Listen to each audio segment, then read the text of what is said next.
Hello everyone, I hope you're having a wonderful day. Today, we're going to witness the quiet journey that changes Tu Tien's life forever, when the woman who once feared even touching a pen finally writes a love letter with her own hand and discovers that learning to write means learning to tell her own story at last. If you enjoy the story, don't forget to subscribe so you won't miss the next videos. The first few evenings after she married Jack, Tu Tien thought she had hidden it well. The farm was quiet, almost tender in the way it held the end of each day. When the sun dropped low, the rice fields turned copper and gold, and the wind moved gently through the trees behind the house, carrying the smell of dry grass, soil, and smoke from distant kitchens. It should have felt peaceful. In many ways, it did.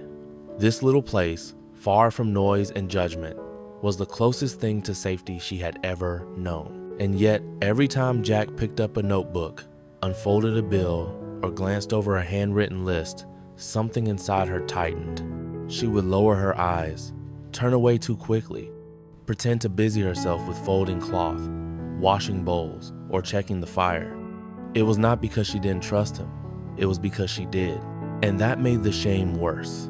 Tu Tien had lived most of her life with work in her hands and silence in her mouth. She knew the rhythm of the seasons better than she knew the shape of a sentence. She could tell by touch whether the soil needed water.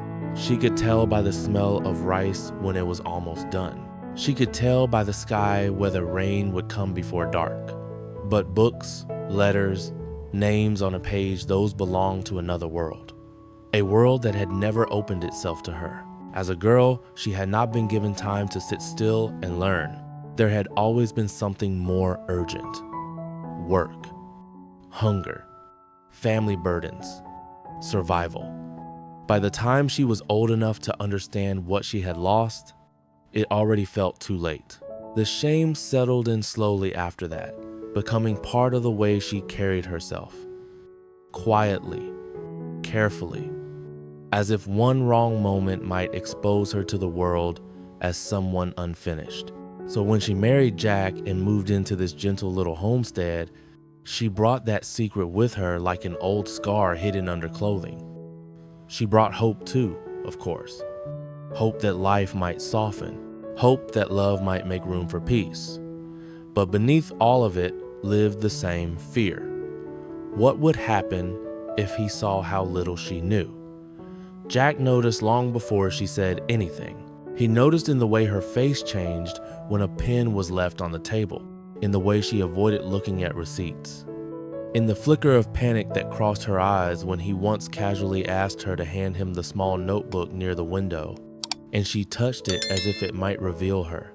But Jack was not the kind of man who cornered someone with their shame. He watched, he waited, he loved her quietly enough that she did not have to defend herself every second. One golden afternoon, after the heat had softened and the fields were glowing under the slow descent of the sun, Jack came to sit beside her on the wooden porch. Tu Tien had just finished washing her hands after work. They were rough, calloused, still carrying traces of soil in the small lines of her skin. She sat with her shoulders slightly bent forward, tired in the honest way people are tired after labor, not after thought. Jack placed something between them, a notebook, brand new. Its cover was plain, clean, untouched. Tu Tien froze immediately. For a second, she did not even look at him. She only stared at the notebook as though it had been placed there to test her, not to help her. Then Jack set a pen on top of it. "Let me teach you," he said. His voice was low and warm. No pity in it, no pressure, just an offer. Tu Tien shook her head almost instantly. Too quickly, too sharply. Her hands closed into fists in her lap, nails pressing into her palms hard enough to hurt. "No," she whispered. Jack did not move the notebook away. He did not say, "Why not?" He did not say, "It's easy." He did not say, "You should know this already." He simply sat there beside her while the wind moved through the porch shadows and the evening spread its gold across the fields. Tu Tien kept staring at the blank page. White, open, terrifying. She imagined the pen slipping awkwardly in her hand. Imagined making ugly marks, imagined his eyes changing when he saw how clumsy she was. The humiliation came to her before the effort ever could. It filled her chest so fast she could barely breathe around it. "I'm too old," she said after a long silence. Jack looked at her then, really looked at her. "No," she gave a small, bitter laugh. "I can't even hold a pen properly." "Then we start there." She shook her head again, but less firmly this time. "Other people learn this as children." Jack leaned back slightly, his voice still calm. "Then you'll learn it as yourself." There was something about the way he said that so simple, so unashamed, that made her eyes sting unexpectedly. The porch went quiet again. Beyond the yard, the light shifted lower. Their shadows stretched long across the worn wooden boards. Somewhere in the distance, a bird called once and fell silent. The world seemed to pause with them. Then, very slowly, as if crossing some invisible boundary inside herself, Tu Tien reached toward the pen. Her fingers trembled before they ever touched it. When she finally wrapped her hand around it, the metal felt colder than she expected. Too smooth, too unfamiliar. Jack did not rush her. He moved only when she stopped breathing. Then he placed his hand gently over hers. Warmth spread through her skin almost immediately. Not enough to erase the fear, but enough to steady it. "Just one line," he said softly. "That's all." He guided her hand toward the page. The first mark was crooked. The second was worse. The pen scratched too hard in one place, then barely touched the paper in another. Her grip was clumsy, her wrist too stiff, her breathing too uneven. By the time they had shaped something that vaguely resembled a letter, Tu Tien's face had gone hot with shame. She wanted to drop the pen. She wanted to laugh it off, stand up, and say the rice needed checking, or the fire was dying, or anything at all that would let her escape the page before she saw herself fail again. Jack felt her trying to pull away and tightened his hand slightly, not forcefully, just enough to say, "Stay." "You're doing great," he murmured. She almost turned on him then, not from anger, but from disbelief. "This?" she asked, glancing at the page. "This is terrible. It's the first one." She swallowed hard and looked down. The line was uneven, the shape awkward. It barely deserved to be called a beginning. And yet it was one. They tried again, and again, dozens of times. The sky darkened slowly around them while the page filled with shaky strokes. Each attempt carried a little less panic, though the embarrassment still burned hot beneath her skin. Whenever her hand stiffened, Jack loosened her grip for her. Whenever she pressed too hard, he guided her wrist. He never corrected her with impatience, never sighed, never laughed at the wrong moments. He simply stayed beside her as if teaching her this mattered just as much as anything he had ever built with his own two hands. When the light finally dimmed enough that the oil lamp inside cast a stronger glow, Tu Tien looked down at the page and saw chaos, crossed lines, crooked letters, smudges, proof of clumsiness. And then, almost against her will, she saw something else too. Proof that she had not run. That mattered more than the shape. The next afternoon, after finishing the field work and washing the dust from her arms, she came back to the same porch. The notebook was waiting. So was Jack. This time, she sat beside him without pretending she had forgotten. The fear had not left. It still lived in her chest, still rose in her throat when she touched the pen, but it no longer felt like an impossible wall. It felt more like a door she did not know how to open yet. That was different. That was enough. Some days, the progress was so small, it almost felt cruel. Her hand would cramp. The letters would tilt.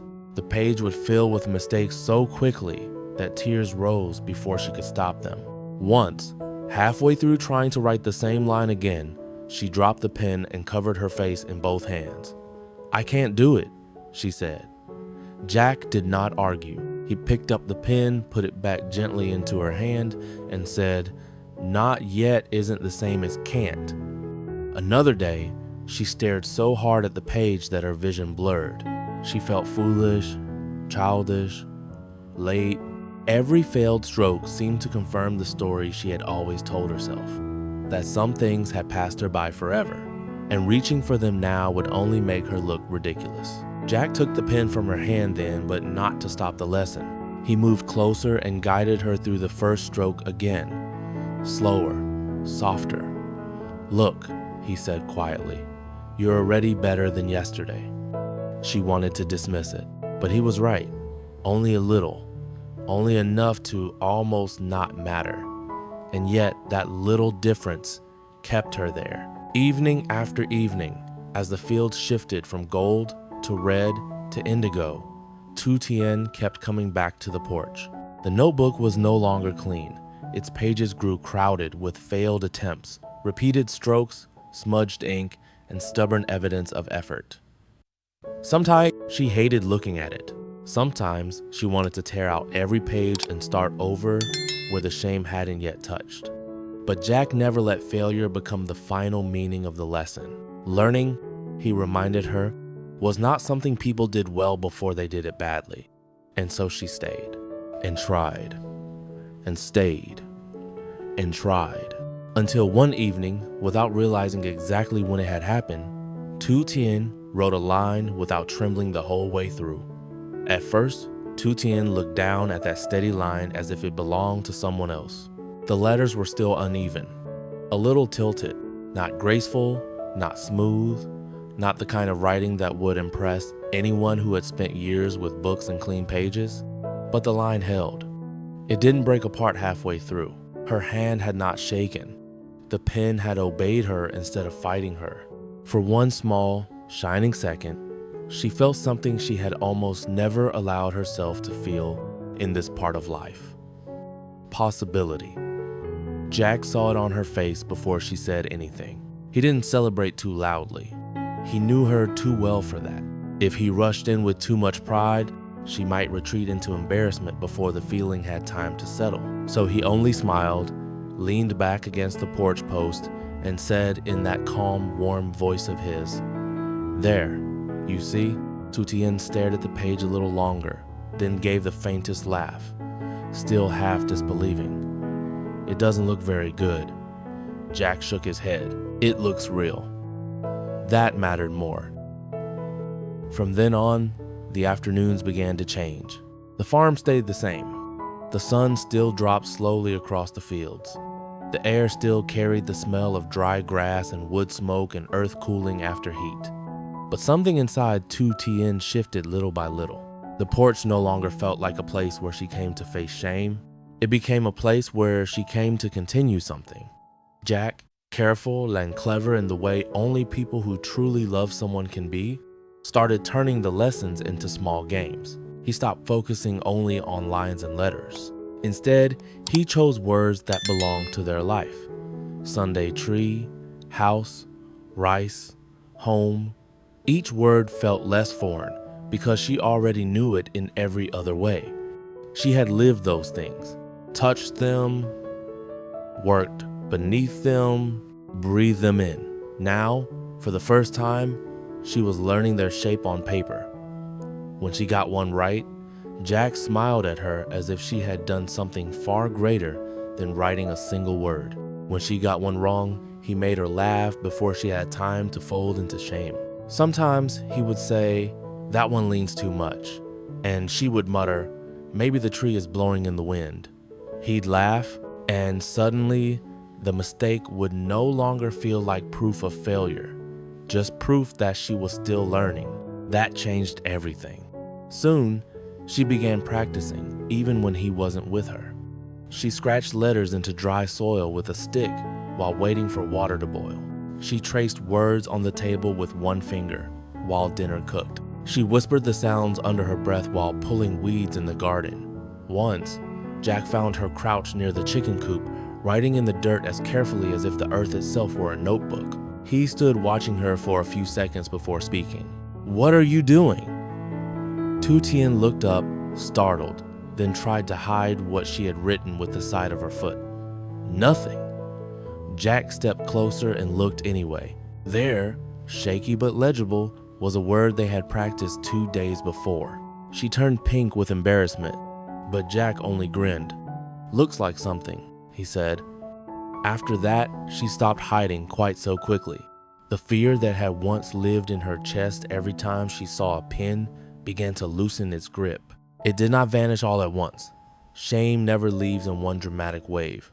It weakens gradually, retreating bit by bit each time someone survives what once terrified them. And that was what Tu Tien was doing now, surviving the page, the ink, the empty space, the possibility of getting things wrong. With every passing afternoon, she stood a little straighter. She did not look away so quickly when Jack read something aloud. She no longer flinched when a pen lay on the table. She even started asking questions. What does this say? Why is that letter curved like that? Why do two words sound the same but look different? Jack answered all of them with the same patience he had shown from the beginning. Never mocking, never rushing, never making her feel late. One evening, after they had finished practicing a few simple words, Jack left the notebook open on the table and went outside to bring in tools before the night dew settled. Tu Tien remained inside alone. The house was quiet. The farm had gone still in that tender way it always did after sunset. Crickets had started their song outside. The last of the light had faded from the doorway, and the little oil lamp on the table cast a warm circle across the page. She looked down at the blank sheet. For a long time, she did not touch the pen. This felt different from practice, different from copying letters, different from repeating words she already knew he would guide her through. This page asked something else from her. It asked whether she was ready to speak in her own hand. Her heart began to beat harder. She thought about the first day he had placed the notebook in front of her, the terror of it, the way her fingers had trembled, the way she had wanted to run from the porch and never come back. She thought about every evening since then, every shaky line, every page full of mistakes, every soft correction, every patient try again, every moment his hand had rested over hers until her own stopped trembling. Then she picked up the pen, slowly, deliberately. The first words came painfully. Her letters still leaned. Some lines were too narrow, some too wide. She had to pause often. Once or twice, she lifted the pen and stared at the page as if she might lose courage if she kept going. But she did keep going, because this time she was not writing for practice. She was writing for him. She wrote about the first day he asked to teach her, about how ashamed she had felt, about how he never once made her feel small, about the afternoons on the porch, the warm light, the notebook slowly filling, the way he stayed beside her with the kind of patience she had never known how to ask for and never thought she deserved. Then, because she had come too far to stop before the truth, she wrote what had been hidden inside her all this time, that she loved him, that she had loved him quietly, awkwardly, deeply. That learning to write had given her more than letters. It had given her a voice strong enough to reach him. By the time she finished, tears were slipping down her face. Not from sorrow, from relief. She sat back and looked at the page. The writing was imperfect, uneven, still a little uncertain in places, but it was hers. Every word, every trembling line, every confession. When Jack came inside, he found her standing by the table with the paper in both hands, her eyes lowered, her breath unsteady. "For you," she said softly. He took the letter more carefully than he would have taken anything expensive or breakable. At first, he only glanced at it. Then he realized what it was, and he sat down. Tu Tien stood in silence while he read. She could not bring herself to watch his face the whole time. She looked at the lamp, the table edge, her own fingers, anywhere but directly at him. But the quiet in the room deepened with every line, and eventually she had to look up. Jack was reading slowly, not because he was struggling, because he was trying not to rush through something precious. When he finished, he read it again. That was when her eyes filled, By the time he looked up, his own expression had changed completely. The usual steadiness in him had softened into something deeper, more tender, more moved than she had ever seen before. He rose from the chair and crossed the room without a word. Then he drew her into his arms. The embrace was not dramatic. It was not desperate. It was full, complete. His hand rested at the back of her head, her face pressed against his chest. The paper crumpled slightly between them where he still held it. "This," he whispered at last, his voice thick with feeling, "is the most beautiful letter I've ever received." Tu Tien closed her eyes, and there, in the quiet little house they had built together, with the oil lamp glowing and the night deepening gently outside, she understood something that reached far beyond writing. Learning to form letters had not simply taught her to read or sign her name. It had given her a way to step out of silence, a way to say, "I am here. I feel this. I love you." All the fear, all the shame, all the nights she had almost given up, they had led her here. To a page, to a voice, to a man who loved her enough to wait for both. And for the first time in her life, Tu Tien no longer felt like someone living only through labor and endurance. She felt like someone writing her own story. Tu Tien has spent most of her life working with her hands, carrying a quiet shame because she never learned to read or write. After marrying Jack and moving to his peaceful farm, that insecurity still follows her, until one evening he gently places a notebook in front of her and offers to teach her. Terrified and embarrassed, she almost refuses, but Jack's patience never wavers. Day after day, he guides her through shaky letters, failed attempts, and small victories, slowly turning fear into courage. Soon, Tu Tien begins practicing alone and discovers that learning is not about perfection, but about daring to begin. At last, under the glow of an oil lamp, she writes a letter to Jack. When he reads it and pulls her into his arms, she realizes she has found more than words. She's found her true voice.